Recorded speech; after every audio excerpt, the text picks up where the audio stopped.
Olá meus amigos, saúde e paz para todos.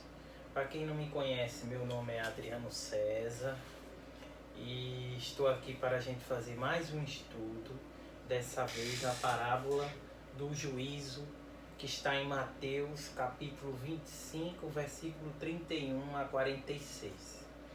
E nosso tema de hoje, baseado nessa parábola, seria a justiça com Jesus. Muita gente vem assistindo meus vídeos e sempre agradece, porque no começo do vídeo e no final eu sempre falo saúde e paz. Mas Adriano, estamos muito precisando dessa saúde e paz que você deseja a gente. Mas eu gostaria de salientar que precisamos ter um conceito de saúde não só física, mas mental.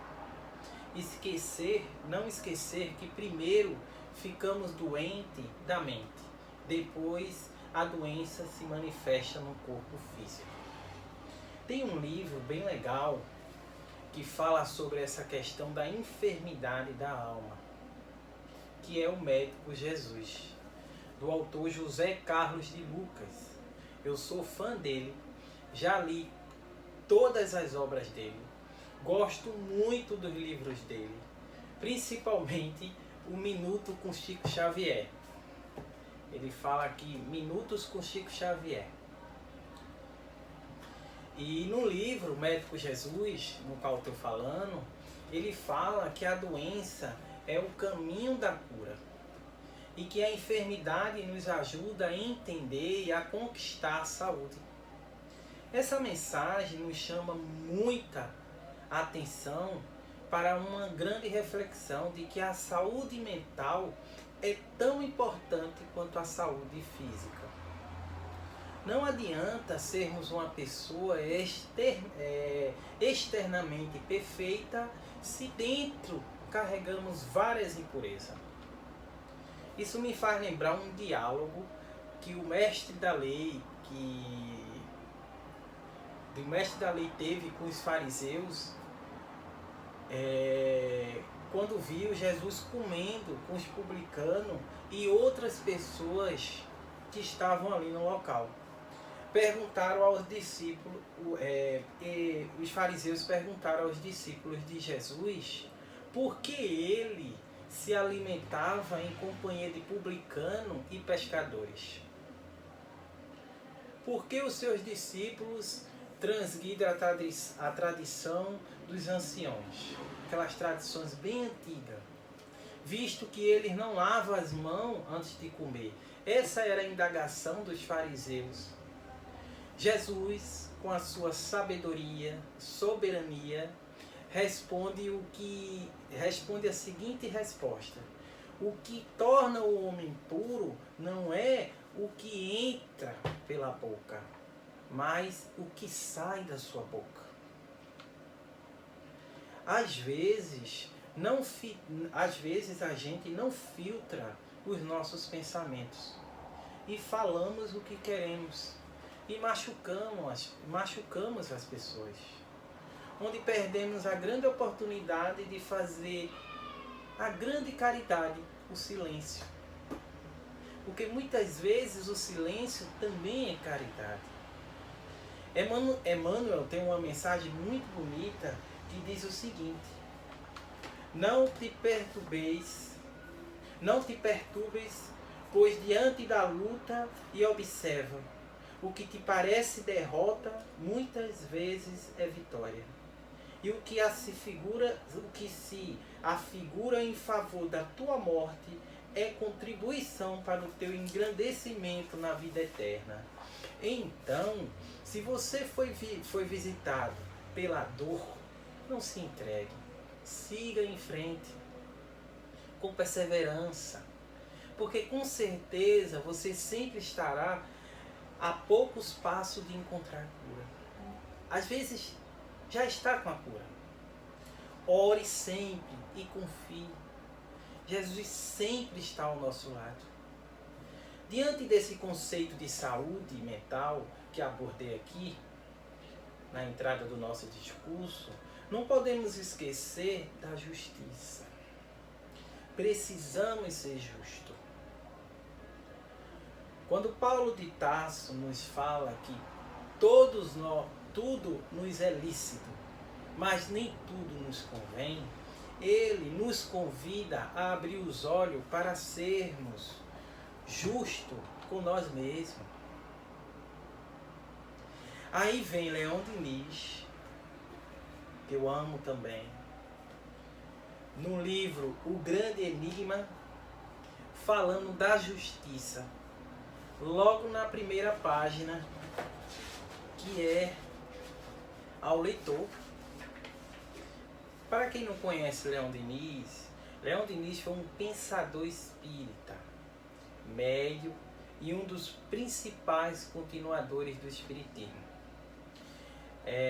Defendendo ativamente a lei da sobrevivência da alma, foi o que ele mais fez, e suas consequências no campo da ética, nas relações humanas. Ele foi conhecido como sendo o consolidador do espiritismo em toda a Europa, viu?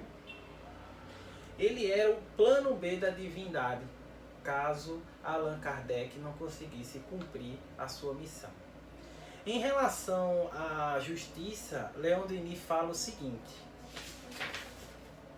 a justiça, se há neste mundo uma necessidade imperiosa para todos os que sofrem, para quantos têm a alma dilacerada, não é essa a de crer, de saber que a justiça não é uma palavra vazia, que há de qualquer maneira compensações para todas as dores, são para todos os deveres, consolação para todos os males?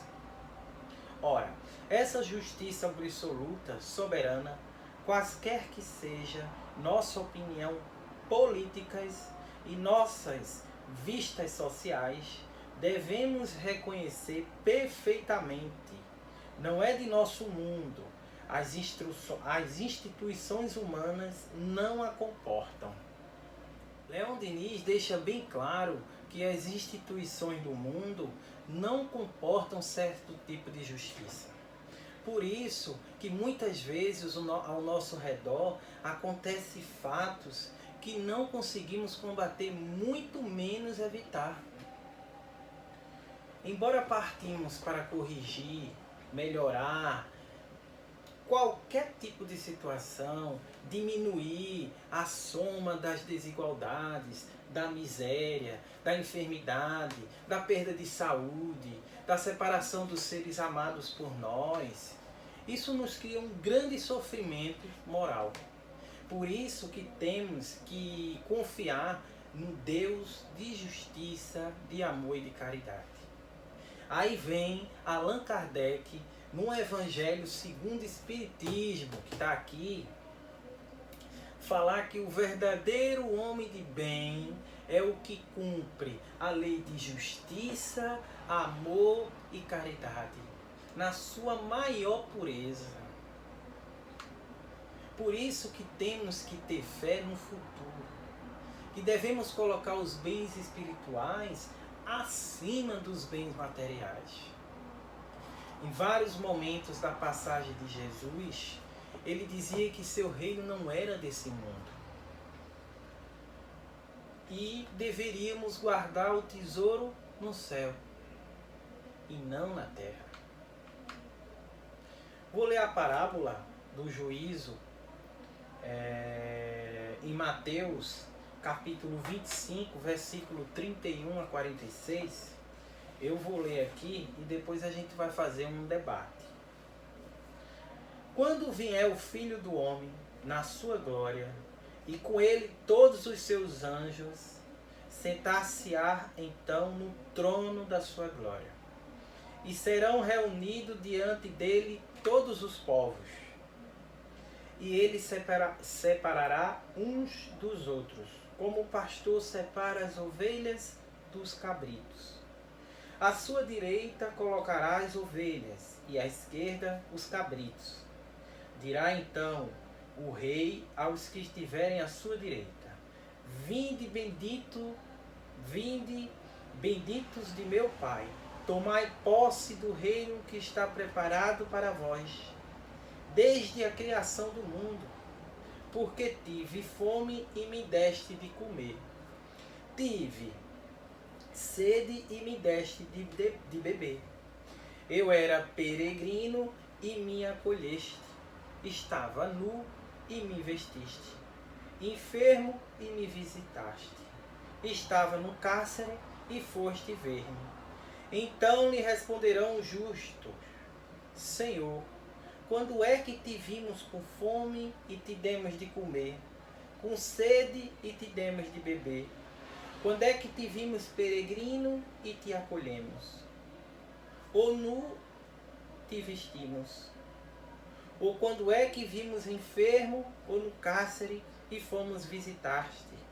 Respondendo o rei, lhe dirá: na verdade eu vos digo, sempre que isso fizer a um só dentre os menores desses meus irmãos, a mim o fizeste.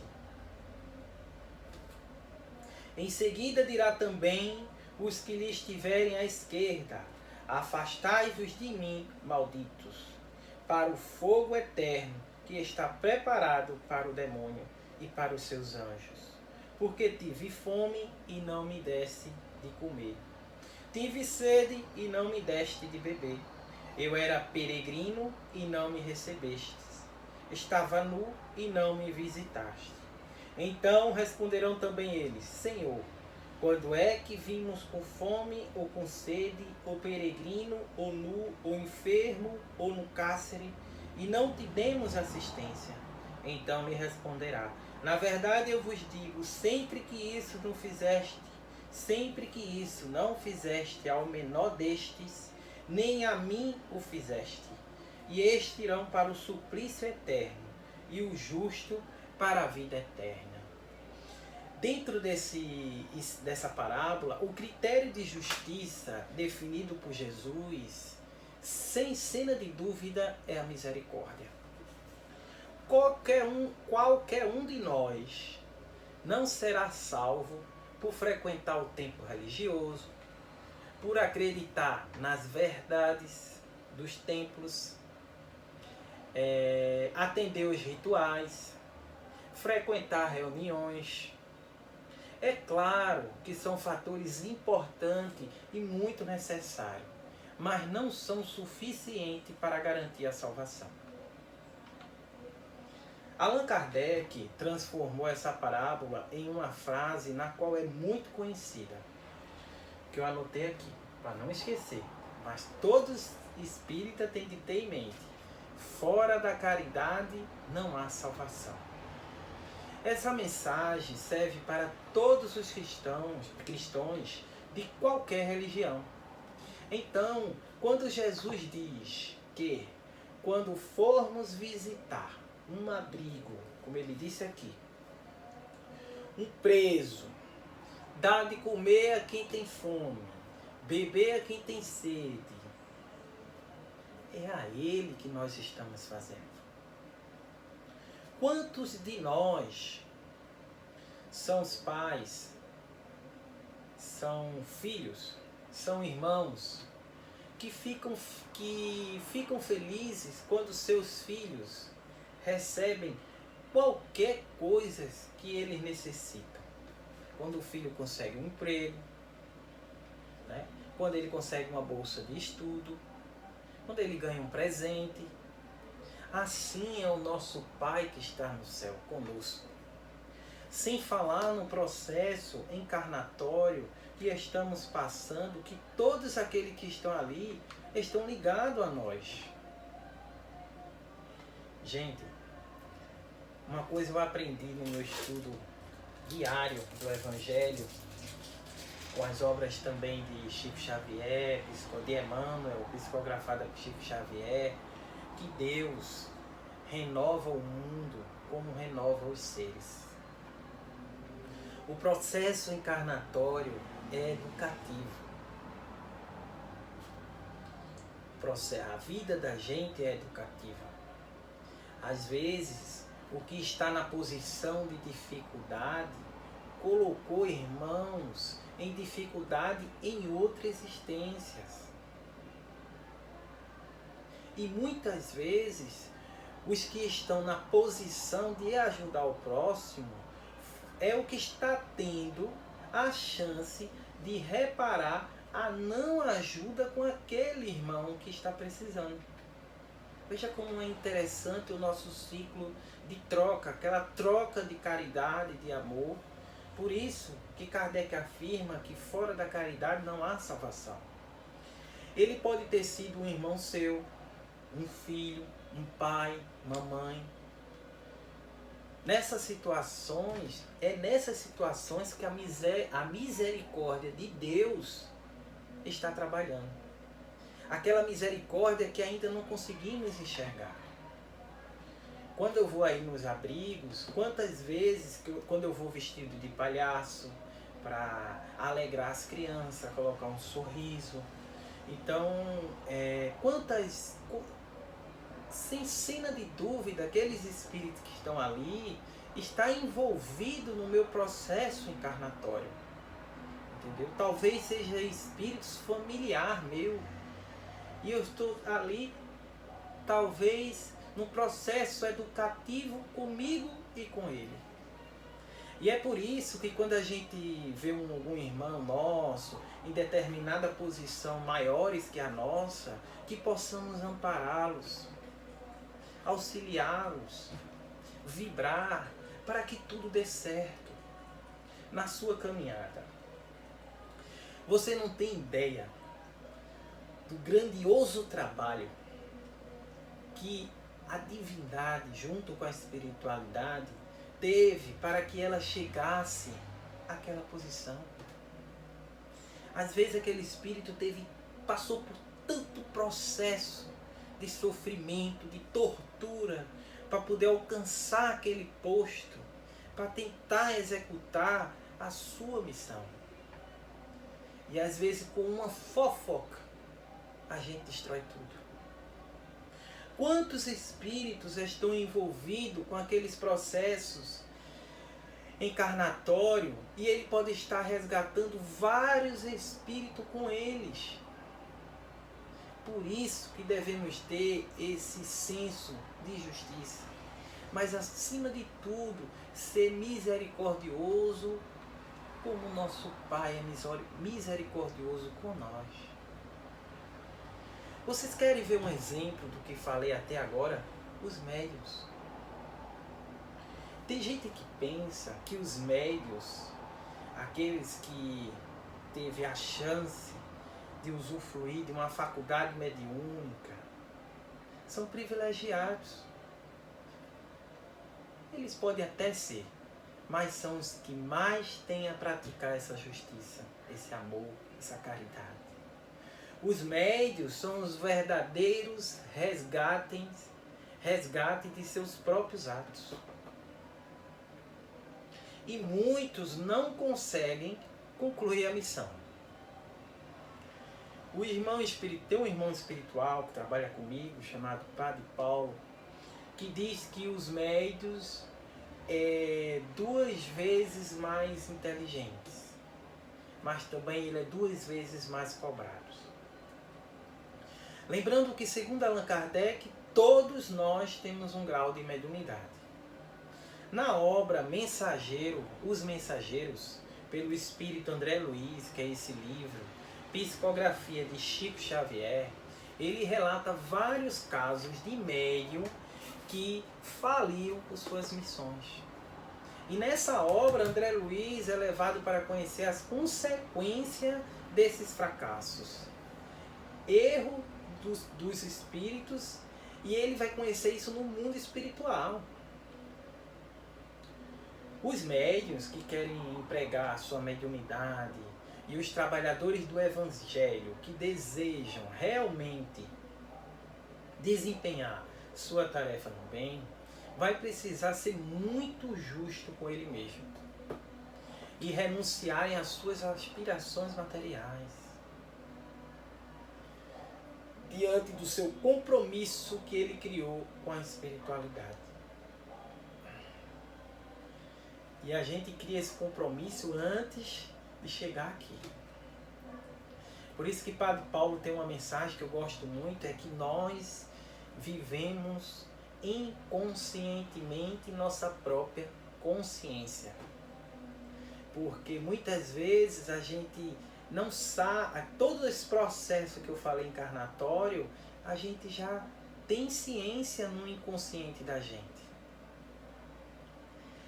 E essa renúncia às coisas terrenas que eu citei, que o médium tem, que o médium e os trabalhadores do Cristo devem ter, é uma das maiores virtudes para abraçarmos os bens espirituais.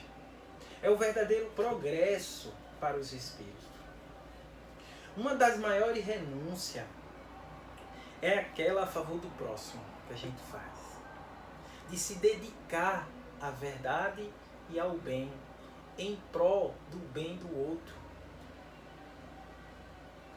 Jamais se preocupar com a felicidade pessoal, mas trabalhar fortemente para a felicidade do outro. Renunciar às coisas do mundo para seguir Jesus. E fazer esse sacrifício usufruir dentro de si próprio o sentimento de amor com o próximo e não trabalhar o egoísmo, o orgulho, a ambição, o ódio. Muitas vezes precisamos curvar-nos humildemente perante a soberana vontade de Deus, suportando os trabalhos e o sofrimento de cada dia que aparece, as dificuldades de trabalhar dentro dos templos religiosos, na vida, dentro de casa, com um irmão que é difícil, meu irmão que é viciado em álcool. Muitas vezes, dentro das casas espíritas, queremos e almejamos títulos que não faz nada que essa parábola do juízo nos ensina. Esquecemos de matar a fome e a sede de quem precisa para saciar a nossa sede e a nossa fome. Destacando o nosso egoísmo de sairmos saciados. Que alimento é esse que tu estás alimentando para ti?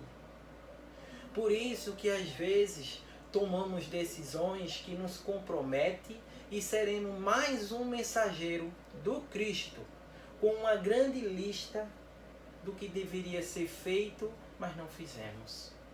Pelo simples fato de atender nossos caprichos. Muitas vezes não temos a compreensão que todos que estão diante de nós também são enviados por Deus.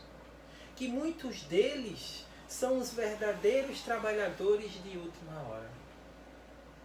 Que aparece assim, do nada. Que nos ensina a reconhecer nossos erros. E muitas vezes são os que nos ajudam a sermos melhor. Isso não está ligado às classes sociais de cada indivíduo, não. E sim da sua moralidade. Porque tem uma frase que eu gosto muito, que é: rico não é o que mais tem, é o que menos precisa. Então, irmãos, que possamos seguir confiante no Pai e correr para nos melhorar a cada minuto. Não deixar para amanhã a reconciliação que você mesmo e com as leis divinas pode exercer. Só Deus sabe quando seus filhos serão chamados ao mundo espiritual. Só Ele. Não esquecendo que o Mestre falou, muitos serão chamados. Poucos serão escolhidos. Então que cada um de nós possa ter essa consciência de que o processo encarnatório é individual. Porém, temos que viver coletivamente. Porque precisamos um dos outros. Precisamos auxiliar o irmão. Precisamos alimentar o irmão da mesma forma que aquele irmão pode nos alimentar. Então, eu finalizo o estudo de hoje com as obras que eu citei, Os Mensageiros, né? O Grande Enigma e O Médico Jesus, de José Carlos de Lucas. Eu tenho um livro aqui que se chama Diálogo com as Sombras, de Hermínio Corrêa de Miranda. Esse livro eu uso para estudo num grupo que eu trabalho de mediunidade prática dentro da Casa Espírita com meu amigo Severino, né? E como eu toquei no assunto de médium durante o texto, durante o estudo, eu quero dizer que esse é um dos maravilhosos livros que nos ensina também a termos uma ética, entendeu? Diante dos irmãos encarnados e desencarnados, que nos ensina a enfrentar uma mediunidade com mais clareza, com mais sinceridade, com mais honestidade.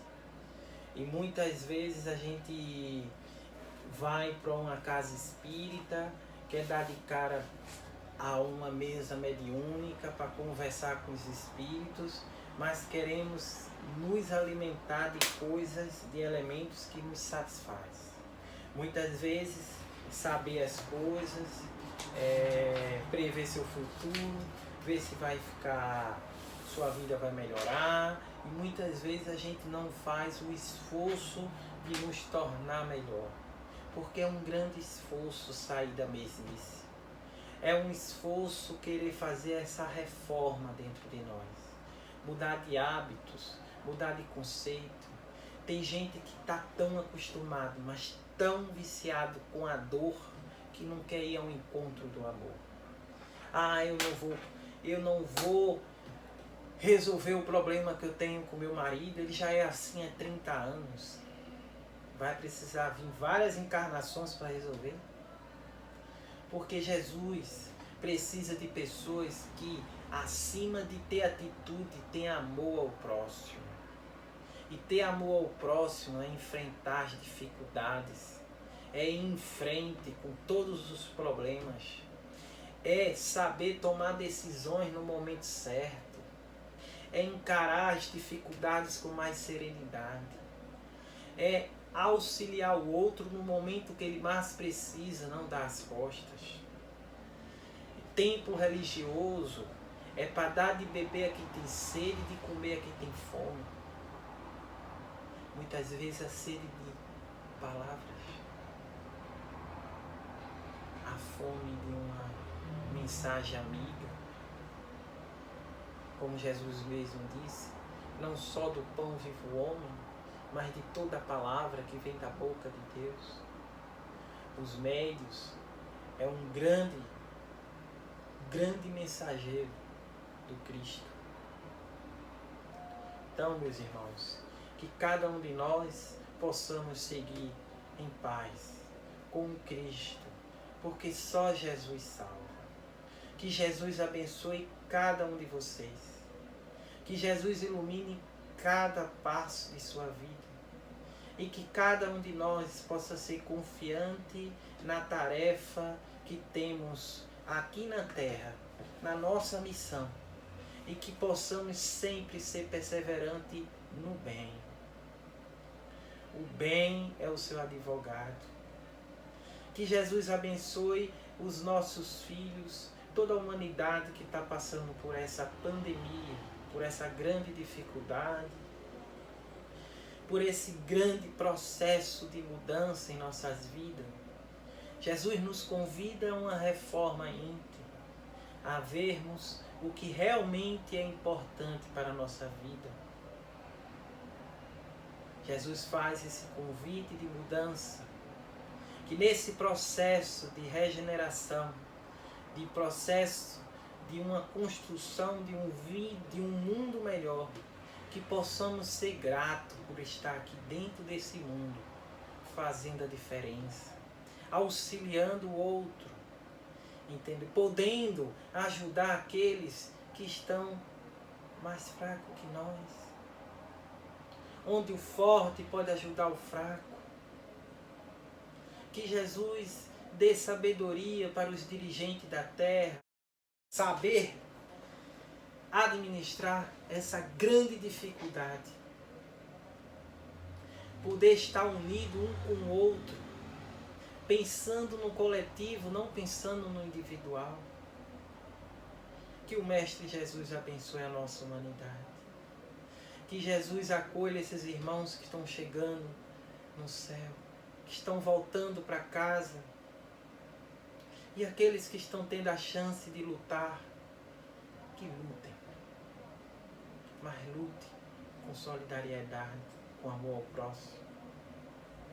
Que a paz de Jesus fique com todos nós. Saúde e paz para todo mundo. Que assim seja. Muita paz.